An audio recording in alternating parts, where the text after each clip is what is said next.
102,2 FM Radio Suara Praja yang pertama dan utama untuk semua. Bersama rekan share Anda Suci Lestari Kerabat Praja. Tadi tidak sendiri tetapi juga ditemani Presiden Republik Reka, ada Pak Pitro Rozi. Assalamualaikum. Ya. Waalaikumsalam. Iya. Ada agenda-agenda menarik, ada agenda yang mungkin ditunggu-tunggu juga oleh masyarakat Belitung nih Pak Pitro ya. Hari jadi Kota Tanjung Pandan. Iya, luar biasa nih. Dalam waktu dekat ini ya Pak Pitro, boleh tahu nih tanggal berapa nih Pak Pitro? HJKT di 1 Juli. 1 Juli. Oke, jadi ini masih hitungan hari nih Pak Pitro ya. Ternyata lah 185 tahun. Sampai 1 Juli. Kita memperingati hari jadi Kota Tanjung Pandan ini. Iya, luar biasa nih, sudah melewati 100 tahun. Mencapai 185 tahun nih Pak Pitro ya. Mengenangkan suku betul di Tanjung Pandan dulu. Karena di Tanjung Pandan ini banyak tempat berkumpul ya. Artinya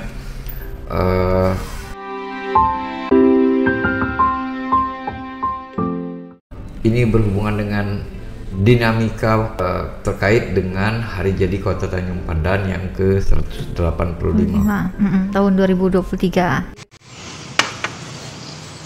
Perenggu jangan lupa subscribe, jangan hanya krip. Silakan ya bagi rekan-rekan yang ingin bergabung.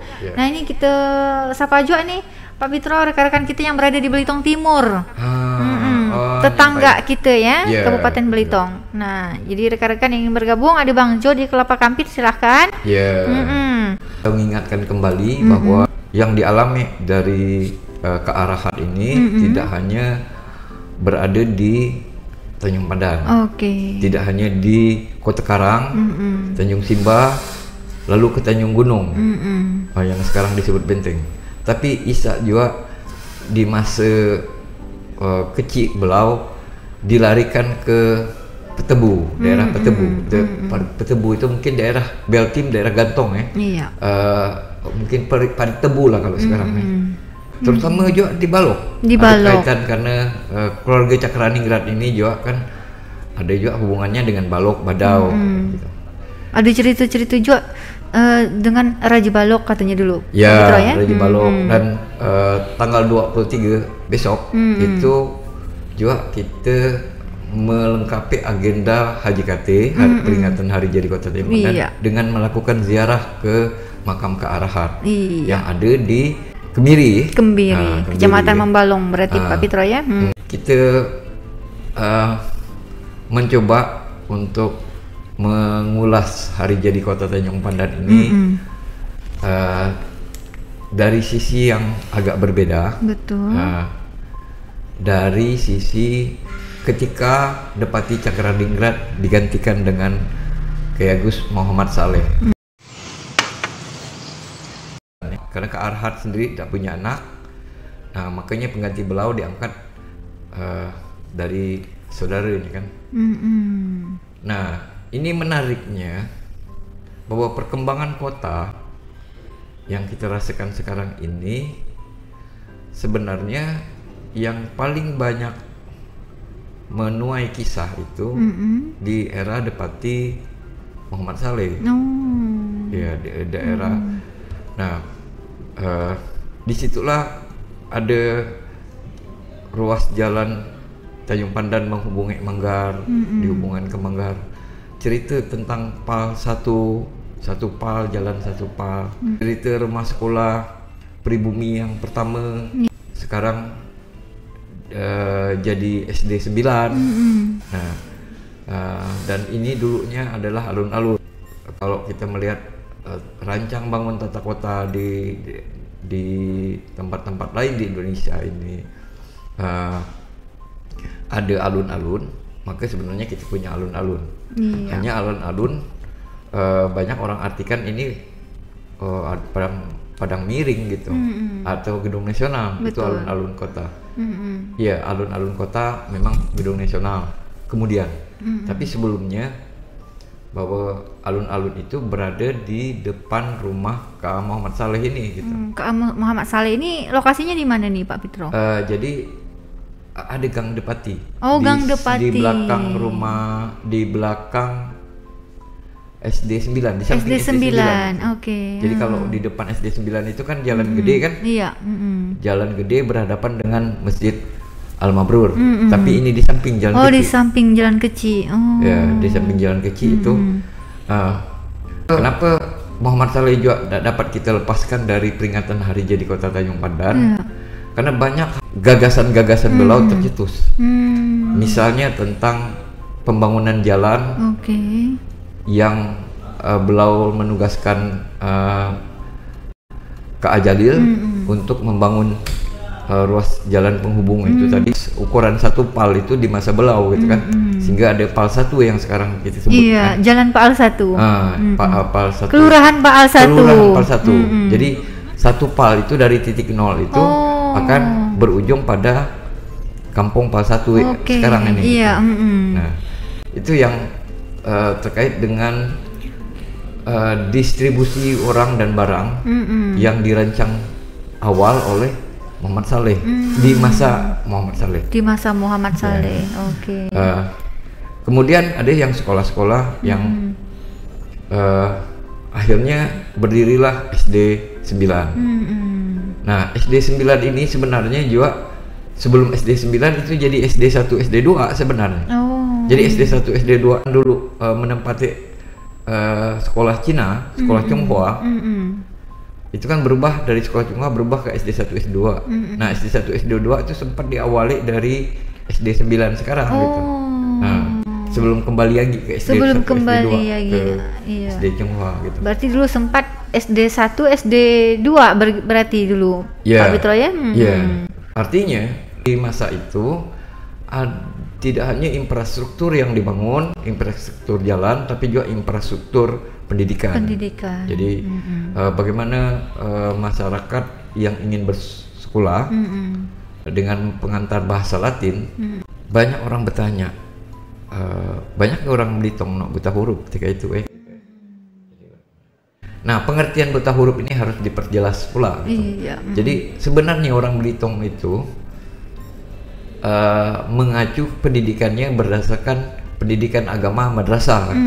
Jadi kalau di Gantong itu ada madrasah Muhammadiyah, ada sekolah madrasah Muhammadiyah, ada banyak madrasah di Manggar juga ada sekolah madrasah, dan madrasah kita juga ada di sekolah sejenis madrasah itu ada di pertama kali itu ada di depan rumah Kak Muhammad Saleh yang sekarang SD 9. Ya dulunya ada madrasah yang namanya Nurul Islam. Jadi barulah kemudian orang berpikir untuk masuk ke HIS ya. HIS itu Hollands Indisch School ya. Guru-gurunya didatangkan dari Belanda ya. Guru-gurunya guru-guru dari bangsa Belanda ya. Nah, sekarang menjadi SMP Negeri 1. Nah, yang tidak jauh dari SD 9 juga ini. Tidak jauh dari 9. Jadi jalan itu, ruas jalan yang dari Gedung Nasional ke menuju ke arah SD 9 itu. Itu sekarang namanya jalan sekolah gitu. Jadi ada latar belakangnya gitu. Ada latar belakang apa jadi dibuatkan nama jalan sekolah tadi Pak Bitro ya? Sampai sekarang pun kita juga kalau jalan situ pasti kita maca pelang jalan sekolah gitu Pak Bitro ya? Jalan sekolah. Nah, pada saat itu mungkin ya sampai sekarang gitu ya. Perkembangan kota ini yang bersifat yang menampung usaha-usaha perdagangan itu memang berada di tengah kota sekarang ini, yang ada di Kape Senang, ada di kantor pusat atau Barata sekarang ini. Disitulah pusat-pusat pertemuan antara pedagang dan pembeli, karena di situ ada pasar Rotsen ya, pasar, terus orang nyebutnya pasar dalam. Nah, pasar dalam di situ banyak aktivitas orang hiburan dulu, karena orang nak naruh parkir mobil. Sebagai ciri kota itu dapat dilihat di stand plat, atau sekarang disebut dengan Kape Senang, kawasan Kape Senang. Nah, ini yang perkembangan kota itu lebih banyak berpusat di arah pelabuhan. Ya, Pelindo sekarang ini lari ke arah di apa namanya menuju ke arah Batu Satam. Bang Ian Sancin, agi keluarga Depati juga dan pemerhati sejarah Tanjung Pandan juga menyebut bahwa ini dulu lebih kawasan ini disebut dengan Kampung Bebak. Ada nak nyebut Kampung Ume. Jadi luasnya Kampung Ume itu sampai ke Pangkalang. Iya. Sampai ke Kebun Nunuk. Kebun Nunuk itu masuk agi Kampung Ume. Depan pengadilan berarti Pak Pitro ya. Kalau Ume itu kan identik kan tanaman-tanaman. Tanaman-tanaman kebun begitu. Kebun ya. Tanaman kebun. Nah, kemudian ada yang nyebut itu bebak karena Ume yang ditinggalkan itu disebut bebak. Jadi memang daerah ini memang daerah yang dekat dengan Ai.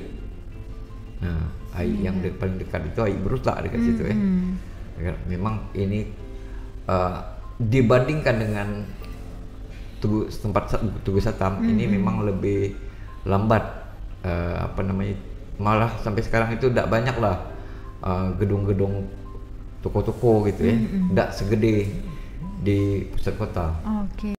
Hari jadi kota Tanjung Pandan berarti tidak hanya berhubungan dengan sosok kearahan saja, tapi ada sosok memicu perkembangan kota.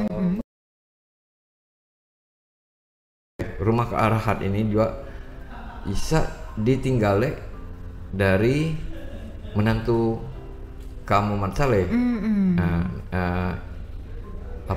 Endek. Kak Endek itu menempati rumah yang sekarang itu berada di wilayah Tangsi, ya, dekat rumah dinas kantor polisi lah. Sekarang ini kawasan itu. Jadi Muhammad Endek ini karena dulu Tangsi, karena disebut Tangsi ini dulu sejak zaman Endek pun beliau menjabat sebagai kepala polisi yang pertama. Jadi memang daerah itu memang daerah yang sampai sekarang berhubungan dengan TNI, berhubungan dengan polisi, gitu kan. Polisi militer. Iya, polisi militer. Pokoknya pusat kekuasaan. Iya. Selain Tangsi sebagai pusat militer, juga ada rumah asisten presiden, rumah bupati lah kira-kira. Kantor bupati itu kantor dinas pendidikan dan kebudayaan sekarang. Iya. Rumahnya di Kodim, anoknya di dinas pendidikan. Dinas pendidikan. Nah, jadi memang tempat orang-orang elit-elit semua di situ kan. Ada kantor polisinya, ada Tangsinya, ada kantor bupatinya. Iya. Yang sekarang kita sering lewati Pak Pitro ya, biasanya kalau nak menuju ke pasar atau ke Gedung Nasional. Gedung Nasional. Nah, tepatnya di depan itulah Pak Pitro ya. Lebih kerap disebut disebut-sebut dalam kelakar-kelakar orang. Iya. Karena kemudian memang aktivitas masyarakat banyak di Gedung Nasional. Gedung Nasional. Mungkin ada sejarah-sejarah dulu kalau Pak Pitro ya tentang Gedung Nasional ini mungkin. Nah, Pak Pitro zaman dulu sejarahnya gimana? Bung Karno, presiden pertama, itu berkunjung ke Belitung. Beliau sempat berpidato di Gedung Nasional ini sekitar tahun 1950. Kenapa disebut Gedung Nasional ini disebut Padang Miring? Karena memang topografinya atau permukaan tanahnya memang agak miring gitu. Kalau kita ngelihat sekarang kan ada tempat duduk itu kan.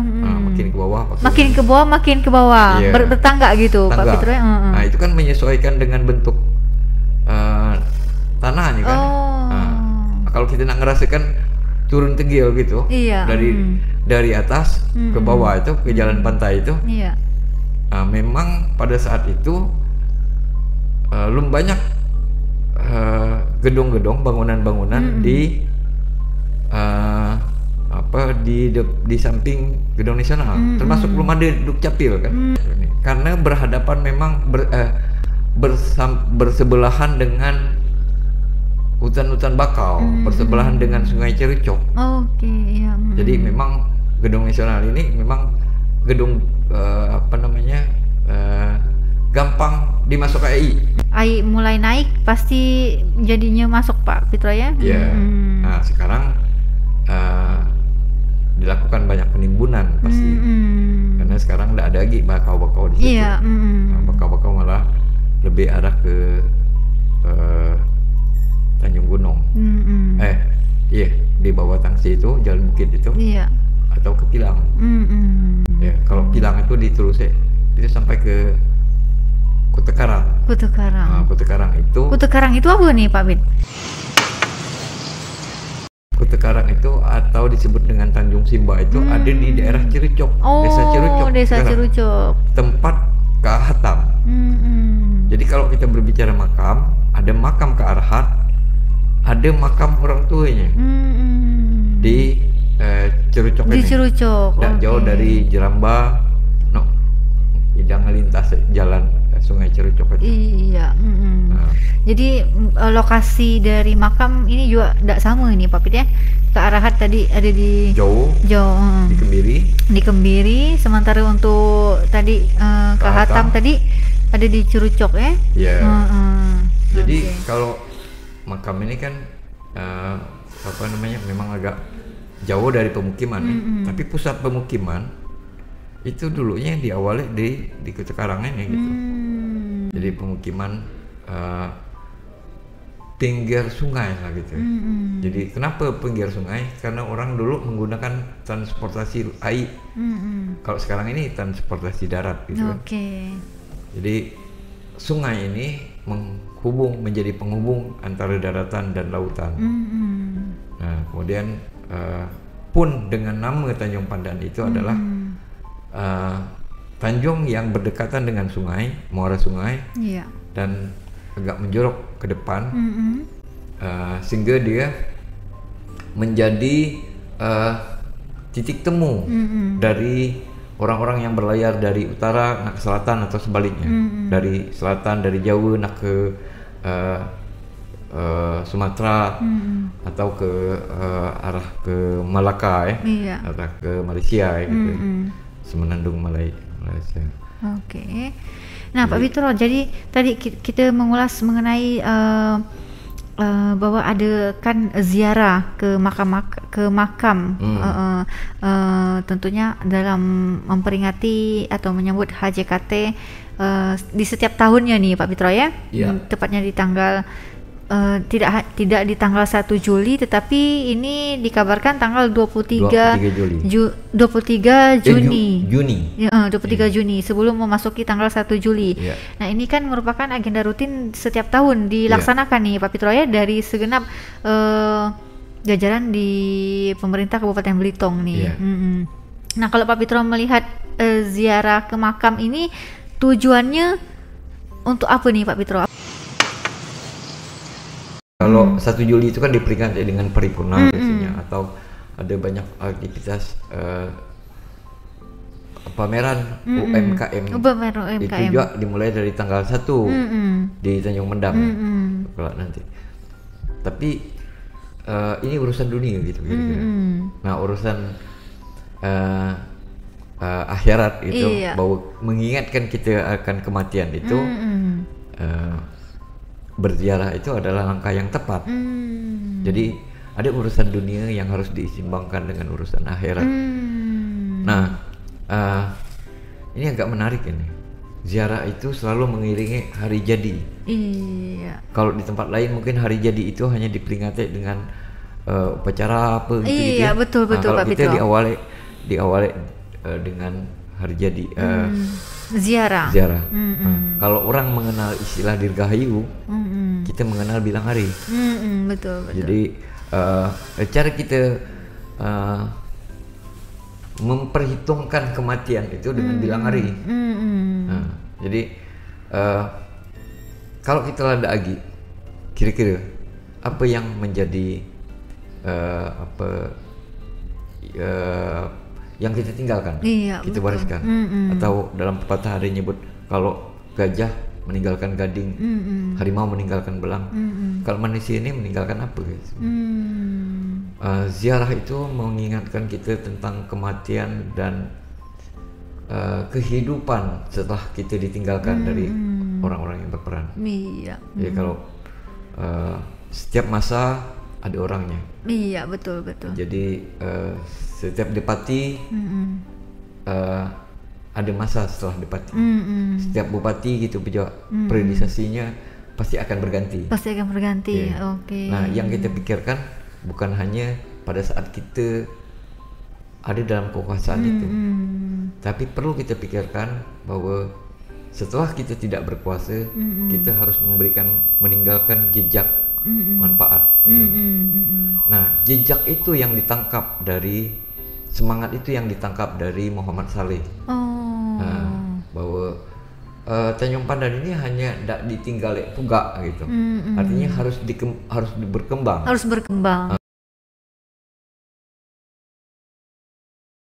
Antara distrik, dulu kan disebut distrik, belum terhubung baik gitu. Maka kita harus bangun jalan supaya distrik yang ada di Tanjung Pandan, distrik yang atau kecamatan-kecamatan yang ada di luar Tanjung Pandan itu terhubung. Dengan begitu kan kita ada silaturahmi. Akses jalan, akses dan lain sebagainya itu semakin baik begitu Pak ya? Betul, kuncinya adalah akses. Nah, kemakmuran itu akan bisa tercapai salah satunya dengan membuka akses. Entah akses sarana sosial, misalnya kita butuh air, maka kita harus bangun perigi-perigi. Dipikir akses orang ketika kebakaran gimana Tanjung? Iya, gimana cara ngatasi? Itu adalah persoalan akses. Iya. Kan?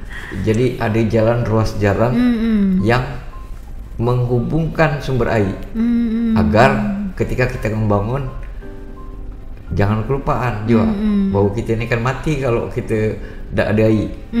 Betul. Iya, kira-kira gitu. Atau kebakaran kita ini tidak akan mati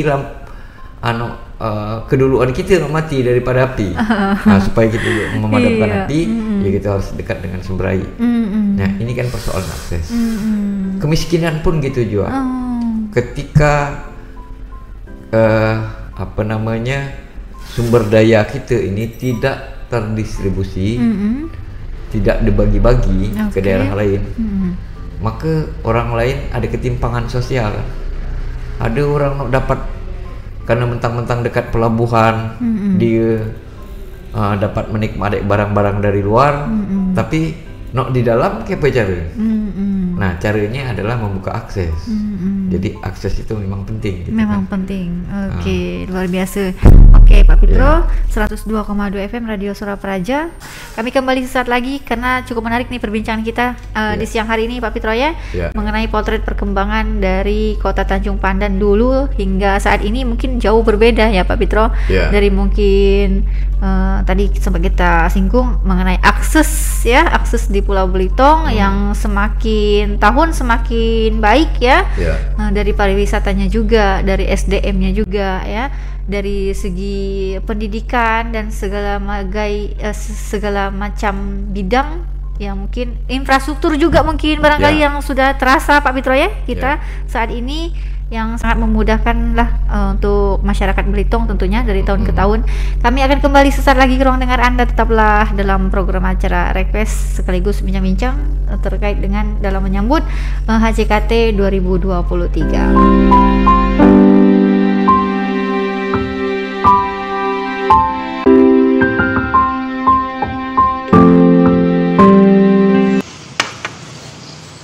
Perenggu jangan lupa subscribe, jangan hanya krip-krip.